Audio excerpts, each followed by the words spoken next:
नाज़रीन अस्सलाम वालेकुम। एक ब्रेकिंग न्यूज़ आपके साथ शेयर करते चले और नाज़रीन ये एक बहुत बड़ी डेवलपमेंट हो चुकी है और हुआ ये है कि इस्लामाबाद हाई कोर्ट के 6 जजेस ने नाज़रीन सुप्रीम जुडिशल काउंसिल को ये खत लिख मारा है कि जनाब हमारे ऊपर दबाव है, आईएसआई हमें इन्फ्लुएंस करने की कोशिश करती है, हमसे अपनी मर्जी के फैसले लेने की कोशिश की जाती है, हमें डराया जाता है, हमें धमकाया जाता है, हमें अगवा कर लिया जाता है, हमारे दोस्तों अजीज रिश्तेदारों को पकड़कर उनके ऊपर तशद्दुद किया जाता है, उनको बिजली के झटके लगाए जाते हैं और इस तरह से हमसे अपनी मनपसंद के और अपनी मर्जी के फैसले लेने की कोशिश की जाती है। और इस्लामाबाद हाई कोर्ट मुसलसल एक लंबे अरसे से दबाव तले है, प्रेशर तले है। आईएसआई जो है वो तमाम तर मामलात को इन्फ्लुएंस करने की कोशिश कर रही है। आईएसआई के जो ऑपरेटिव्स हैं वो हमें धमकाते हैं, हमसे मुलाकात करने की कोशिश करते हैं। और नाज़रीन ये पूरा जो खत है तमाम तर डिटेल्स के साथ, तमाम तर मंदरजात के साथ और तमाम तर उन इवेंट्स की डिटेल्स के साथ जो है नाज़रीन सुप्रीम जुडिशल काउंसिल को इरसाल किया जा चुका है। और यह मुतालबा किया गया है कि सुप्रीम जुडिशल काउंसिल इसके ऊपर जो है वो जुडिशल कन्वेंशन बुलाए और इन तमाम तर मामलात की तहकीकात कराई जाए। सबसे पहले नाज़रीन मैं आपको इस पूरे लेटर के जो मंदरजात हैं वो आपको पढ़ के सुनाता हूं और उसके बाद नाज़रीन इसके ऑप्टिक्स क्या होंगे, इसके पाकिस्तान की सियासत के ऊपर कैसे दूररस नताइज होंगे और कैसे ये पाकिस्तान की अदालती तारीख का एक बहुत बड़ा इवेंट हो चुका है, इसको तहरीक इंसाफ कैसे कैश करने की कोशिश करेगी, इन तमाम तर मामलात के ऊपर बात करेंगे। लेकिन सबसे पहले मैं चाहूंगा कि वो लेटर नाज़रीन एज इट इज जो है वो मैं आपको पढ़कर सुनाऊं। वैसे तो ये लेटर इंग्लिश में लिखा गया है लेकिन इसको ट्रांसलेट करके शॉर्ट करके इसका जो करेक्ट और जिस्ट है वो मैं आपके सामने रखने जा रहा हूं। और इसकी नाज़रीन जो इंग्लिश की कॉपी है इस वक्त आप मेरे अकब में मुलाहिजा फरमा रहे होंगे। इस्लामाबाद हाई कोर्ट के जजेस के खत के अहम नुकात और मंदरजात। 6 जजेस ने यह खत लिखा जिसमें justice Mohsin Akhtar Kayani, justice Babar Sattar, justice Arbab Mohammad Tahir, justice Tariq Mahmood Jahangiri, justice Sardar Ejaz Ishaq Khan, justice Saman Rifat जो हैं ये शामिल हैं। जस्टिस शौकत सदीकी को, अब ये नाज़रीन इसका पहला पॉइंट है, जस्टिस शौकत सदीकी को आईएसआई के डीजीसी ओहदेदार ने इन्फ्लुएंस करने की कोशिश की थी, मर्जी के फैसले लेने के लिए दबाव डाला गया था, लेकिन जब उन्होंने इनकार किया तो उनके खिलाफ कार्रवाई करके उन्हें नाहक बरतरफ कर दिया गया। अगरचे बाद में उन्हें बहाल कर दिया गया और उन्हें उनकी मराद वापस मिली, लेकिन जो शख्स इन कार्रवाइयों में मुलव्विस था उससे क्यों कोई पूछ-गुछ जो है वो नहीं हुई। तो नाज़रीन जस्टिस शौकत सदीकी साहब थे, इनको भी इन्फ्लुएंस करने की कोशिश की गई, इनसे मर्जी के फैसले जो है वो लेने की माजी में कोशिश की गई थी और उसके बाद जब इन्होंने इनकार किया तो इनको बरतरफ कर दिया गया। इनके खिलाफ जो है वो एक भरपूर जो है वो अदालती कार्रवाई हुई और इनकी जो है वो करैक्टर असैसिनेशन की गई, मीडिया के ऊपर इनका ट्रायल किया गया और बाद में जो है फिर इन्हें बहाल भी कर दिया गया और इनके खिलाफ जितने भी चार्जेस थे, जो एलिगेशंस थे, उनको जो है वो ये करार दे दिया गया कि ये नाब सब कुछ झूठ के ऊपर मबनी है और इनको जो है यहाँ पर विक्टिमाइज करने की कोशिश की जा रही थी और ये साबित हो गया। और उसके बाद उनकी जो पोजीशन है उसके ऊपर उनको बहाल कर दिया गया। अब यहाँ पर नाज़रीन इन 6 जजेस ने ये सवाल उठाया है कि ठीक है जनाब आपने उनकी बरात उन्हें वापस कर दी, लेकिन उनका कैरियर तबाह हुआ और उनकी पोस्ट उन्हें वापस नहीं मिली, उनकी मरात वापस मिली है, वो अपने ओहदे के ऊपर बहाल नहीं हुए हैं, वो वापस जाकर जज नहीं बने हुए हैं। जब तक इस हवाले से वो फाइनल वर्डिक्ट आया था, जब उनकी बेगुनाही साबित हुई थी, तब तक वो रिटायर हो चुके थे। तो वो शख्स जो इस सारे घिनौने जुर्म के लिए जिम्मेदार है, जो जवाबदेह, जो रिस्पॉन्सिबल है, जो अकाउंटेबल है, जो रिलायबल है, इसके लिए उसको जनाब आपने क्यों नहीं कटहरे में खड़ा किया। तो ये नाज़रीन यहां पर सवाल उठाएगा। उसके बाद अगला नाज़रीन पॉइंट, इमरान खान के खिलाफ एक केस को 2 जजेस ने नाकाबिले समात करार दिया तो उन 2 जजेस के दोस्तों और रिश्तेदारों के जरिए उन पर दबाव डाला गया। एक जज इस जहनी दबाव के सबब शदीद अलील भी हुआ, जजेस को अपनी सिक्योरिटी भी बढ़ाना पड़ी। ये नाज़रीन टीरियन वाइट का केस था और ये एक जज ने कहा कि ये काबिल समात है जबकि 2 जजेस ने कहा कि ये नाकाबिल समात है। और वो 2 जजेस के जिन्होंने कहा था कि ये केस नाकाबिल समात है उनको धमकाया गया, उनको प्रेशराइज किया गया, उनके दोस्तों, उनके अजीज रिश्तेदारों के जरिए उस जज को अप्रोच करने की कोशिश की गई, प्रेशराइज करने की कोशिश की गई और फिर एक जज ने इस चीज का इतना दबाव लिया कि उससे हॉस्पिटल जाना पड़ा, उसका ब्लड प्रेशर बढ़ गया और फिर इन जजेस ने अपनी जो सिक्योरिटी है उसको भी बढ़ा दिया था। अगला पॉइंट नाज़रीन, मई 2023 में एक जज के बहनोई को पकड़कर तशद्दुद करके और उसको बिजली के झटके लगाकर उस जज को प्रेशराइज करने की कोशिश की। तो नाज़रीन एक जज के बहनोई को पकड़ के उसके जो प्राइवेट पार्ट्स हैं उनको बिजली के झटके लगाए जाते हैं और इसके जरिए उस जज को प्रेशराइज करने की कोशिश की जाती है। आगे नाज़रीन लिखा है कि एक और एडिशनल और सेशन जज के खिलाफ कार्रवाई की गई और उसे धमकाया गया, उसके खिलाफ मीडिया मुहिम चलाई गई और फिर उसका ट्रांसफर कर दिया गया। तो एक और जब इनकी समझ में नहीं आया और उसने इनके अहकामात मानने से इनकार कर दिया तो उस जज को डरा धमका के उसका जो है नाज़रीन ट्रांसफर कर दिया जाता। अब ये नाज़रीन अगला पॉइंट सुनिएगा, बहुत शॉकिंग पॉइंट है ये। एक जज जब अपनी सरकारी रिहाइशगाह पर मुंतकिल हुआ तो उसके घर में खुफिया कैमरे नस्ब थे और रिकॉर्डिंग डिवाइसेस भी लगी थी। और बाद में नाज़रीन जब जज को पता चला कि जनाब यहाँ पर तो कैमरे लगे हैं तो उन्होंने वो डिवाइसेस ली और वो इस्लामाबाद हाई कोर्ट गए और वहाँ जजेस के सामने उन्होंने वो वीडियोस चलाई और उसमें उनके घर की जो घरेलू वीडियोस होती हैं, जो खवातीन की निजी और प्राइवेट जो भी वो मामूलात ज़िंदगी सर अंजाम दे रही हैं अपने घर में, वो वीडियोस भी उसमें मौजूद थी। और जो वो घर में कोई बात वगैरह चल रही है वो सारी चीज़ें जो हैं वो रिकॉर्ड हो चुकी थी। और ये सारे मामला जो है नाज़रीन फिर इस्लामाबाद हाई कोर्ट में उस जज ने उठाए।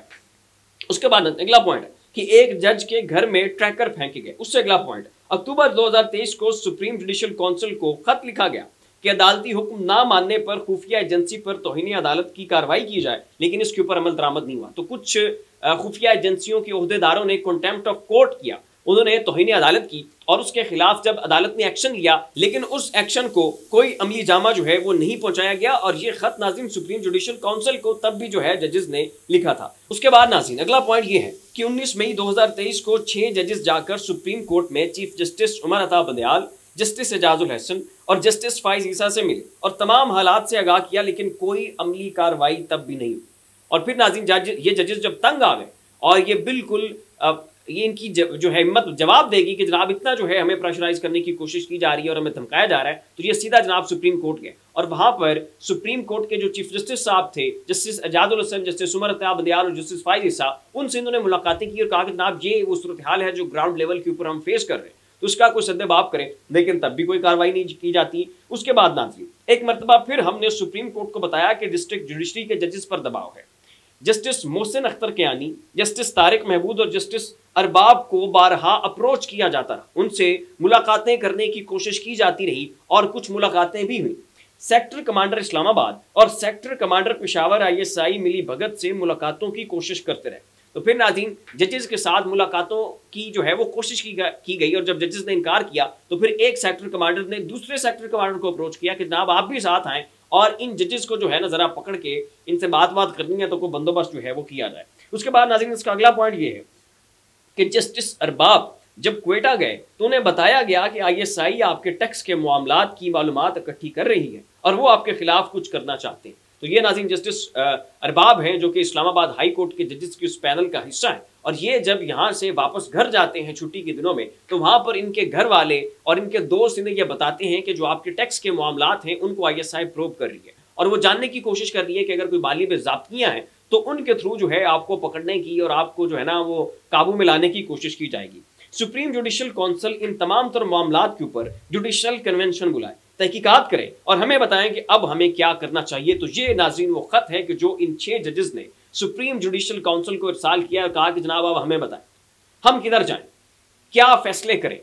क्या अब हमें बताएं कि हमें करना क्या है इस पूरी सूरत हाल में। और नाज़रीन मजे की बात यह है कि जस्टिस आमिर फारूक जो कि चीफ जस्टिस है इस्लामाबाद हाई कोर्ट के, वो इन 6 जजेस में शामिल नहीं है। ये जो 6 जज हैं जिन्होंने ये खत लिखा है, इन 6 जजेस में नाज़रीन वो जो जस्टिस आमिर फारूक साहब हैं जो कि चीफ जस्टिस हैं वो इनमें शामिल नहीं है। और यहाँ पे नाज़रीन इमरान खान साहब के जो इल्ज़ामात हैं उनकी तस्दीक हो जाती है। इमरान खान साहब कहते थे कि ये जज जो है ये बायस्ड है, ये मुतअस्सिब है, ये ऊपर से इंस्ट्रक्शंस लेता है, जैसे वो कहते हैं ये वैसा करता है। और अगर तो ये ना करते थे तो अब ये जो 6 जजेस ने ये लेटर लिखा है तो वहाँ पे जनाब ये भी अब शरीक होते, तो वाहिद इन्हें ही प्रेशराइज जो है वो नहीं किया जाता। मान लिया जनाब इनको प्रेशराइज नहीं किया जाता होगा। और फिर अगली मजे की बात ये है कि नाज़रीन इमरान खान के जितने भी मेजर केसेस, जितने भी बड़े बड़े केसेस हैं वो जस्टिस आमिर फारूक की अदालत में लगते हैं। और इमरान खान बारहा कहते हैं कि यार इस बंदे को जो मेरे केसेस हैं उसके पैनल से अलहदा कर दो, इससे मुझे इंसाफ की तवक्को नहीं है। और उसके बावजूद जस्टिस आमिर फारूक साहब जो है वो उस पैनल का हिस्सा बनते हैं। तो यहाँ पे नाज़रीन दूध का दूध और पानी का पानी जो है वो हुआ पड़ा है। और अब नाज़रीन ये तयन करने में और ये समझने में भी कोई मुश्किल नहीं है कि क्यों पाकिस्तान की अदालतें जो हैं वो इंसाफ की फरहमी में सबसे आखिर पर आती हैं। जो आलमी रेटिंग्स हैं उसमें पाकिस्तान की अदालतें इंसाफ की फरहमी में सबसे आखिर पर आती हैं। अब वजह और कच्चे चिट्ठे नाज़रीन जो है वो खुलकर इस लेटर में सामने आ चुके हैं। उसके बाद नाज़रीन एक अगला जो यहाँ पर एक बड़ा टेक्निकल पॉइंट है वो ये है कि अब इमरान खान साहब के खिलाफ जितने भी केसेस हैं चाहे उनका फैसला इस्लामाबाद हाई कोर्ट से आया या उनका फैसला लाहौर हाई कोर्ट से आया, वो अब बेवकूफ़ हो जाएंगे, क्योंकि इन जजेस ने खुद बता दिया है कि हमारे माजी के फैसले, हमारे माजी के रवैये वो कैसे इन्फ्लुएंस्ड थे और कैसे हमें प्रेशराइज किया जाता रहा, कैसे हमारे ऊपर दबाव डाला जाता रहा, कैसे हमारे बहनोइयों को पकड़कर उनको इलेक्ट्रिक शॉक्स लगाए गए। तो अब नाज़रीन आप खुद अंदाजा करें कि इमरान खान साहब के खिलाफ अब तक जितने भी फैसले आए हैं गुज़श्ता साल 1.5 साल के अंदर, और ये जितने भी नाज़रीन वाक़यात इन जजेस ने रिपोर्ट किए हैं कि हमारे साथ ये हुआ, ये गुज़श्ता 1.5 साल की कार्रवाइयाँ हैं, वो सारे मई 2023 के ये सारे वाक़यात हैं। और याद करें कि 9 मई और उसके बाद ये 23 मई और ये 19 मई और ये सारी मुलाकातें, तो ये सारे मामला जो जजेस को फेस करने पड़े और ये उनके खिलाफ जो इतनी वो कार्रवाइयाँ हुई, ये गुज़श्ता इन्हीं जो है वो 1.5-2 सालों के दौरान हुआ, और आफ्टर रजीम चेंज ऑपरेशन ये सारा कुछ हो रहा है। तो यहाँ पर इमरान खान के खिलाफ जितने भी केसेस हैं, जितने भी फैसले आ चुके हैं, जो इमरान खान के खिलाफ अदालती नाइंसाफियाँ हुई हैं, वो अब सारा कुछ जो है नाज़रीन बेवकूफ़ हो जाए, और सुप्रीम कोर्ट में जाकर इन तमाम तर मामला को चैलेंज करके इमरान खान साहब जो है उन तमाम तर केसेस में एक बहुत बड़ी फतह से हमकनार हो सकते हैं। और तहरीक इंसाफ के पास नाज़रीन अब इसको कैश करने के लिए एक बहुत बड़ा मौका है। जाएं, एहतजाज करें, सुप्रीम कोर्ट में जाएं, इसके ऊपर आवाज़ उठाएं कि जनाब ये सारे फैसले इस वक्त के दौरान हमारे खिलाफ आते थे और ये हमारे खिलाफ ही इन जजेस को अप्रोच करने की कोशिश में थे, तो हमारे खिलाफ अब तक जितने भी केसेस हैं आप खुद अंदाजा करें कि उनका रिजल्ट क्या है, और जिन भी केसेस का अब तक वो फैसला हो चुका है, जाए सुप्रीम कोर्ट में जाकर चैलेंज करें। और उन मामलात के ऊपर जो है नाज़रीन तहरीक इंसाफ को चाहिए कि बढ़ चढ़ कर आए और इस मामले को भरपूर अंदाज में जो है अब इन्हें कैश करना चाहिए, बल्कि तहरीक इंसाफ की क़यादत को चाहिए कि अभी फौरी तौर पर उसके ऊपर जो है वो प्रेस कॉन्फ्रेंस करें और भरपूर अपनी एहतजाजी सियासत का आगाज करें, सुप्रीम कोर्ट में इन तमाम तर मामलात को चैलेंज करें और इन जजेस की आवाज़ बढ़े, क्योंकि इन जजेस ने इस सिचुएशन को सिर्फ और सिर्फ आपकी वजह से फेस किया। और तहरीक इंसाफ की जो क़यादत है नाज़रीन इस वक्त भांग पीकर सोई हुई है, और इमरान खान साहब इनसे बहुत नाला है कि कुछ भी नहीं कर रहे, इंतहाई निखट्टू और निकम्मे साबित हुए।